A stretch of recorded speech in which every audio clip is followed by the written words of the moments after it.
Assalamualaikum warahmatullahi wabarakatuh. Gara-gara buka kantor di Cikarang, oleh teman-teman saya dijuluki pengacara limbah. Dan saya memang sering berurusan dengan limbah, baik itu limbah masyarakat maupun limbah industri.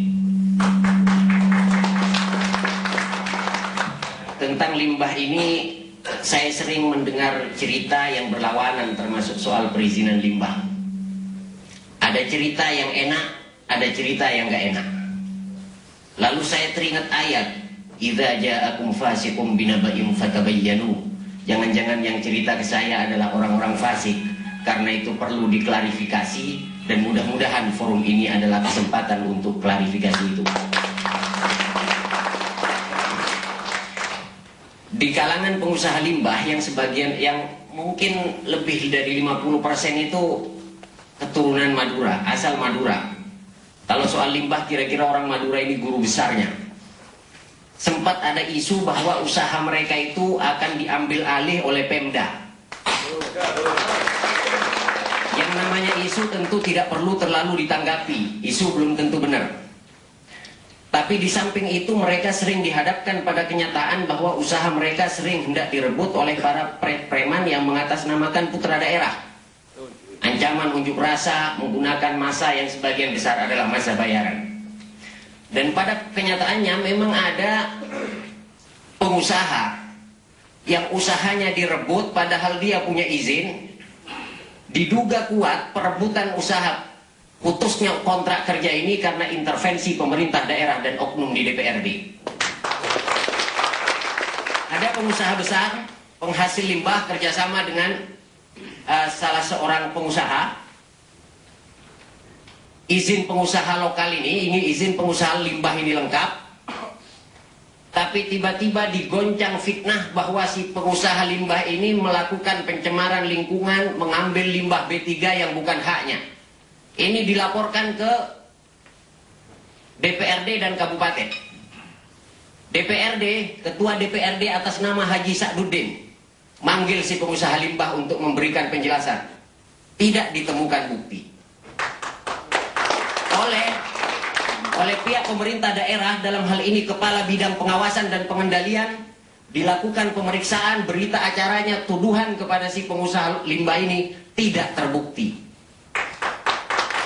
Tetapi apa yang terjadi? Pengusaha penghasil limbah itu memutuskan kerjasama dengan si pengusaha limbah tanpa alasan yang jelas, padahal hubungan mereka sebelumnya baik-baik. Bukankah ini mengindikasikan ada tekanan terhadap perusahaan penghasil limbah oleh DPRD dan Pemda Bekasi? Suatu saat, mungkin tidak lama lagi, persoalan ini akan terbuka di pengadilan. Contoh yang lain adalah betapa mudah Pemda diperalat orang. Kalau bukan malah oknum di pejabat Pemda yang memperalat untuk merebut usaha orang, adalah tindak lanjut Pemda atas laporan LSM Pelangi Bakti Pertiwi.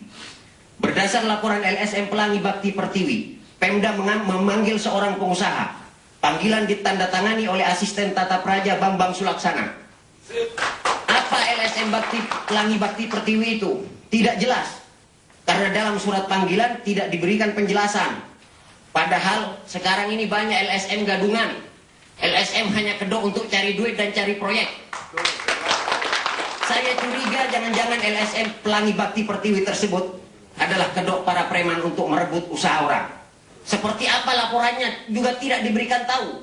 Padahal kalau saya dipanggil ke pengadilan sebagai terdakwa, saya diberi salinan surat dakwaan supaya saya dapat membela diri. Kalau saya digugat orang di pengadilan perdata, saya dikirimi salinan surat gugatan supaya saya dapat memberikan jawaban untuk membela diri. Ini LSM gak jelas bikin laporan, Pemda begitu mudahnya menindaklanjuti. Saya tantang. Saya mewakili klien si pengusaha limbah dengan surat tanggal 16 Juli tahun 2007. Saya tantang pemerintah Kabupaten Bekasi untuk memfasilitasi debat terbuka antara saya dengan LSM Pelangi Bakti Pertiwi. Dan saya akan menyambutnya dengan senang hati kalau ada kesempatan itu. Jika diadakan, sayangnya Pemda dalam hal ini asisten tata praja Bambang Sulaksana, mudah-mudahan Bapak ini adalah pengecut. Jangankan melayani tantangan debat, membalas surat pun tidak punya cukup nyali. Banyak pengusaha limbah yang sukses. Kesuksesan mereka dibangun dari bawah dengan susah payah. Kesuksesan itu membuat para bajingan iri. Para bajingan ini berharap dapat merebut usaha mereka dengan cara bersekongkol dengan elit politik dan pemilik modal. Persekongkolan dengan elit politik terjadi. Misalnya, bekas-bekas tim suksesnya pejabat minta kompensasi dalam tanda kutip. Lalu kalau si pejabatnya goblok, dengan mudah memberikan rekomendasi usaha. Kalau perlu dengan merebut pekerjaan orang. Kalau yang direbut usahanya itu adalah teman-teman saya suruh carok. Kalau teman-teman saya yang usahanya direbut itu orang Madura gak berani carok, gak usah usaha di sini, pulang kampung, cangkul, tendang. Maka kalaupun benar ada usaha untuk merebut usaha teman-teman saya, itu adalah langkah menuju pertumpahan darah. Catat ini. Belum lama ini disosialisasikan Perda nomor 9 tahun 2007 tentang izin pengelolaan limbah. Di dalam mensosialisasikan Perda ini, saya kutip di koran Pikiran Rakyat tanggal 17 September 2007. Wakil Bupati Bekasi mengemukakan, Kabupaten Bekasi memiliki kawasan dan zona industri menyimpan potensi yang dapat menunjang pendapatan asli daerah dari sektor limbah. Diharapkan per tahun PAD dari sektor limbah mencapai 240 miliar. Menjadi tanda tanya bagi saya, kalau dari pihak Pemda menjelaskan tidak dipungut retribusi, duit ini duit dari mana 240 miliar ini?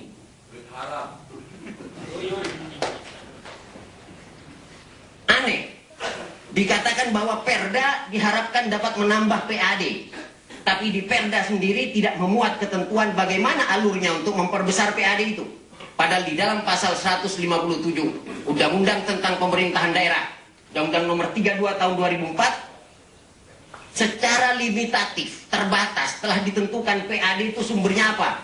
Hasil pajak daerah, hasil retribusi daerah, hasil pengelolaan kekayaan daerah yang dipisahkan, antara lain laba dari BUMD dan lain-lain pendapatan asli daerah yang sah.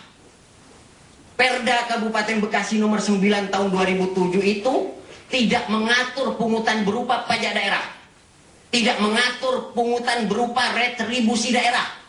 Karena itu wajar kalau dikatakan gratis. Tapi kalau dikatakan kalau mau dipercepat sampean harus bayar saya, ini nggak benar. Kalau sampai mau nyumbang, jangan nyumbang orang Pemda yang udah punya gaji, jangan nyumbang saya yang sudah punya pendapatan. Masih banyak fakir miskin dan anak yatim yang perlu.